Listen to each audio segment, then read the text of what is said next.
الحمد لله نحمده ونستعينه ونستغفره ونؤمن به ونتوكل عليه ونعوذ بالله من شرور أنفسنا ومن سيئات أعمالنا من يهده الله فلا مضل له ومن يضلل فلا هادي له ونشهد أن لا إله إلا الله وحده لا شريك له ونشهد أن سيدنا مولانا محمدا عبده ورسوله وسلم تسليما كثيرا كثيرا أما بعد أعوذ بالله من الشيطان الرجيم بسم الله الرحمن الرحيم الحمد لله رب العالمين الرحمن الرحيم مالك يوم الدين إياك نعبد وإياك نستعين اهدنا الصراط المستقيم الصراط الذين أنعمت عليهم غير المغضوب عليهم ولا الضالين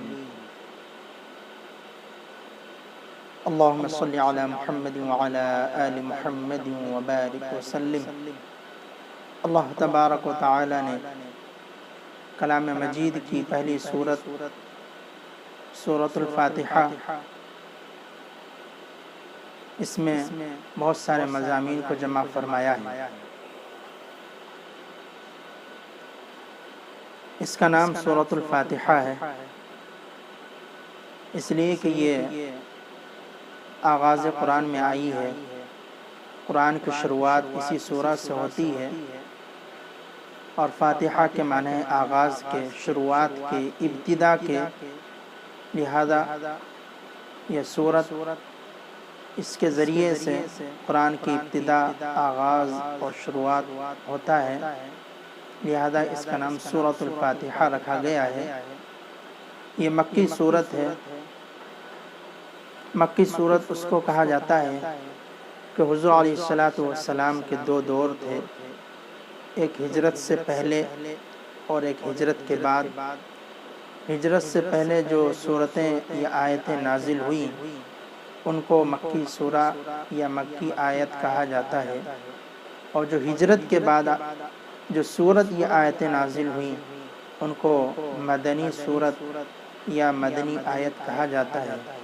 اس سورت کا نام سورۃ الشافیہ بھی رکھا گیا ہے۔ شافیہ کے معنی شفا دینے والی۔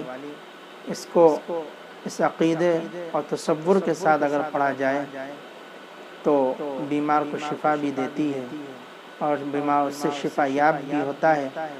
اس سورت کا نام سورۃ المسئلہ بھی رکھا گیا ہے، اس لیے کہ اس میں بندہ اپنی حاجت، اپنے کچھ سوالات اور کچھ مسئلہ اللہ تعالی سے مانگتا ہے، اس لیے اس کا نام سورۃ المسئلہ بھی رکھا گیا ہے، کیونکہ اس میں ایک آیت ہے اہدنا الصراط المستقیم۔ بندہ اس آیت کے ذریعے سے اس آیت میں اپنے ہدایت کو مانگ رہا ہے، اس لیے اس کو سورۃ المسئلہ بھی کہا جاتا ہے۔ الحمدللہ رب العالمین، تمام تعریفیں اللہ تعالیٰ کے لیے ہیں جو پالن ہار ہے تمام جہانوں کا، جو تمام دنیا کو چلا رہا ہے، اس کے لیے تمام تعریفیں ہیں۔ تعریف کے لیے عموماً ایسی شخصیت کی جاتی ہے کہ جس کے احسانات ہوں، جس کے احسان تلے بندہ دبا ہوا ہو۔ اس اعتبار سے اگر دیکھا جائے تو اللہ تبارک تعالیٰ کے کتنے احسانات بندوں پر ہیں، کتنے احسانات کے ذریعے سے بندہ فائدہ اٹھا رہا ہے، اور رب کہتے ہی اس کو ہیں جو تربیت کرنے والا ہو، احسانات کرنے والا ہو، اس کے بہت سارے احسانات لوگوں پر ہوں، تو اس اعتبار سے دیکھا جائے کہ اللہ تعالیٰ کے کتنے احسانات اپنے بندوں پر ہیں کہ بندہ ان کو شمار بھی نہیں کر سکتا، گن بھی نہیں سکتا، گنوا بھی نہیں سکتا۔ اس لیے تمام تعریفوں کا اگر سزاوار اور حقوار اور حقدار ہے تو اللہ تعالیٰ ہے۔ الحمدللہ رب العالمین، تمام تعریفیں اللہ تعالیٰ کے لیے ہیں جو پالن ہار ہے تمام جہانوں کا، تمام جہانوں کا پالن ہار ہے۔ ایک جہاں انسان کا ہے، ایک جہاں جنات کا ہے، ایک جہاں چرند کا ہے، ایک جہاں پرند کا ہے، تو تمام کے الگ الگ جہاں ہیں، اس لیے یہاں عالمین کہا کہ بہت سارے عالم، بہت سارے جہاں، بہت ساری دنیا، ان تمام کا پالنہار اللہ تعالیٰ ہے۔ انسانوں کا بھی پالنہار اللہ ہے، چڑیوں کا بھی پالنہار اللہ ہے، جناتوں کا بھی پالنہار اللہ ہے، انسانوں کا بھی پالنہار اللہ ہے۔ ہر مخلوق کو اللہ تعالیٰ دیتا ہے، ہر مخلوق اس سے فائدہ اٹھاتی ہے، ہر مخلوق اس سے لطف اندوز ہو رہی ہے۔ اور جہاں کتنے ہیں اس کے بارے میں بہت سارے اقوال ہیں۔ بعض یہ کہتے ہیں کہ 18 لاکھ مخلوق ہے، بعض کے الگ الگ اقوال ہیں، لیکن اصل تو یہی ہے کہ لا یعلم جنود ربک الا ہو، کہ اللہ تعالیٰ کے لشکر کو، اللہ تعالیٰ کی مخلوق کو سوائے اللہ کے کوئی جان نہیں سکتا کہ کتنی اس کی مخلوق ہے، کتنے اس کے جہاں ہیں، کتنے اس کے نعمت سے لطف اندوز ہو رہے ہیں، یہ صرف اللہ تعالیٰ ہی جانتا ہے۔ تو تمام تعریفوں کا حقدار، تمام تعریفوں کا سزاوار اللہ تعالیٰ ہے، اور اس کے بارے میں ہر انسان کو جان لینا چاہیے کہ جب تمام چیزیں اسی کے لطف سے مل رہی ہیں تو بندہ اسی کے پاس، اس کے سامنے، اسی کے سامنے اپنی جھولی کو پھیلانا چاہیے۔ الرحمن الرحیم، جو بڑا مہربان نہایت رحم والا ہے۔ ایک لفظ ہے الرحمن، ایک لفظ ہے الرحیم۔ رحمان کے معنی بہت مہربان، اور رحیم کے معنی نہایت رحم کرنے والا۔ یہ دونوں اللہ تعالیٰ کی صفات ہیں۔ دونوں میں بنیادی فرق یہ ہے کہ رحمان کہتے ہیں کہ جس کی رحمت اور جس کی مہربانی تمام لوگوں پر ہو، ہر ایک اس کی رحمت سے، اس کی مہربانی سے فائدہ اٹھا رہا ہو۔ اس اعتبار سے اگر دیکھا جائے تو دنیا میں پتہ چلتا ہے کہ اللہ تعالیٰ کی نعمت سے فائدہ مسلمان بھی اٹھا رہا ہے، غیر ایمان والا بھی اٹھا رہا ہے۔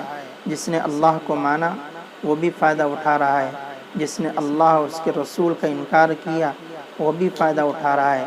اس لیے کہ الرحمن، اللہ رحمان ہے، اس کی رحمت تمام لوگوں پر ہے، بغیر کسی مذہب کے فرق کیے ہوئے، بغیر کسی انسان اور جنات کے فرق کیے ہوئے، بغیر کسی چرند اور پرند کے فرق کیے ہوئے، ہر ایک پر اس کی رحمت ہے، ہر ایک اس سے لطف اندوز ہو رہا ہے۔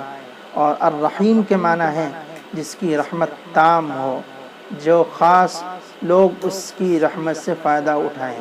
تو لہٰذا دنیا میں اللہ تعالیٰ اپنی صفت رحمان کا مظاہرہ کر رہا ہے، اور آخرت میں اپنی صفت رحیم کا مظاہرہ کرے گا کہ وہاں صرف اور صرف اس کی رحمت مومن بندوں پر ہوگی، اس کے ماننے والوں پر ہوگی، اس کے چاہنے والوں پر ہوگی۔ وہاں انسان میں تفریق ہو جائے گی کہ جو ماننے والے ہیں وہ الگ ہو جائیں گے، جو غیر ماننے والے ہیں، ماننے والے نہیں ہیں، انکار کرنے والے ہیں، ان کی تفریق ہو جائے گی۔ وہاں صرف اور صرف مومن بندہ اللہ تعالیٰ کی نعمت سے فائدہ اٹھائے گا۔ الرحمن الرحیم، مالک یوم الدین، اللہ تعالیٰ مالک ہے روز جزا کا۔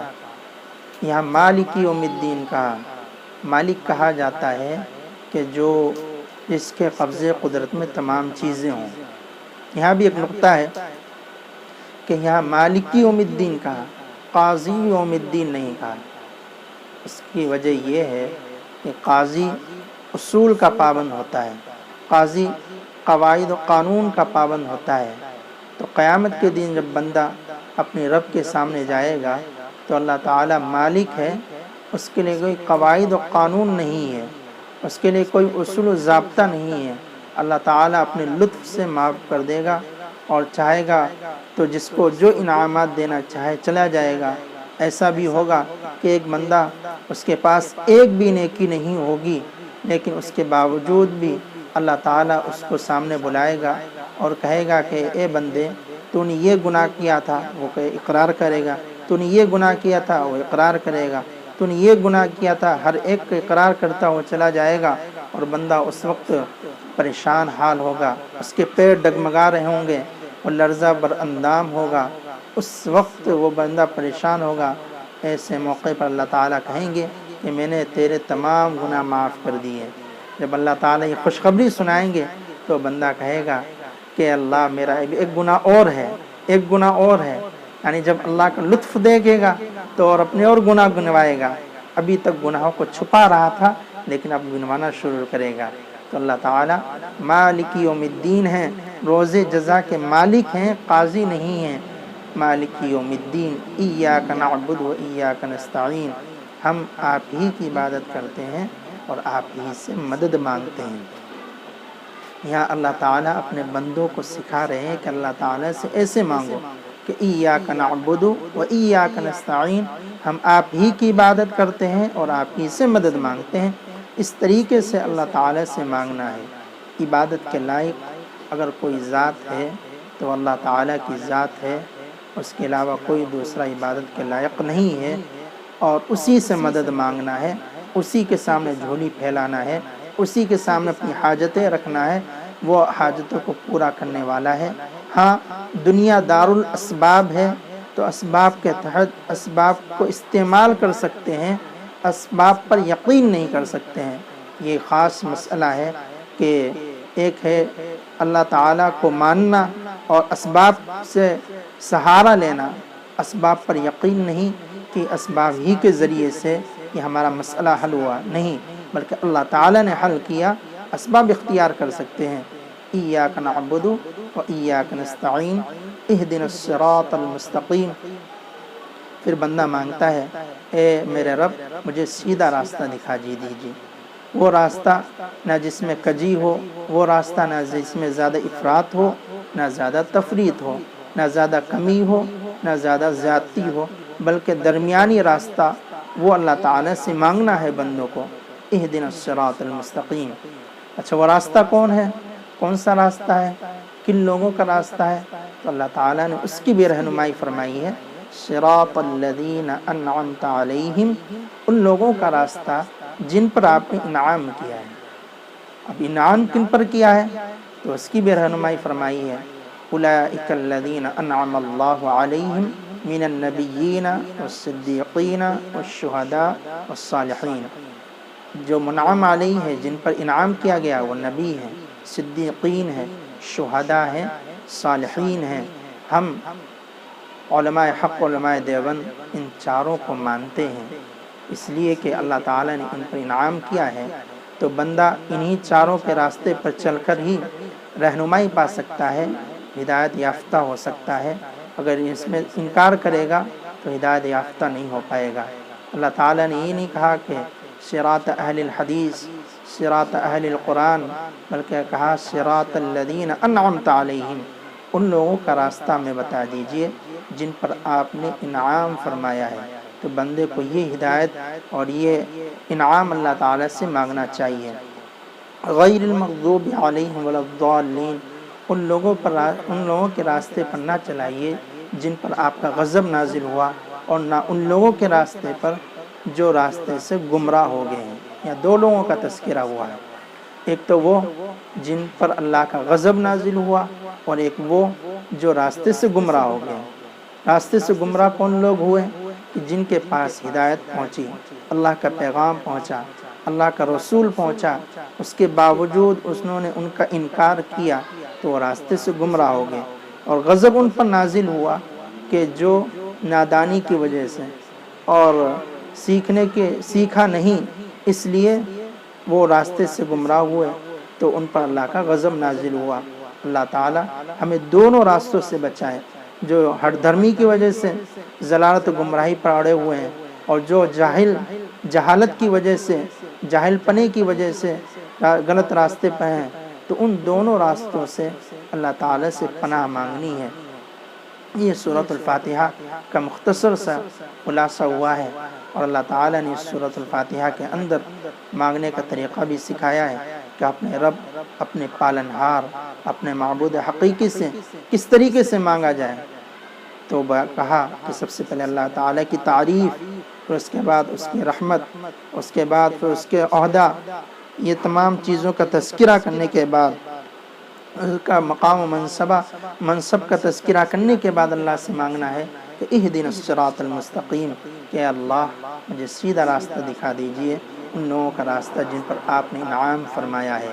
تو جب بندہ یہ اللہ تعالیٰ سے مانگتا ہے، اللہ تعالیٰ اس کے تقاضوں کو پورا کرتا ہے، اس کے حوائج کو پورا کرتا ہے، اس کے مسئلے کو پورا کرتا ہے۔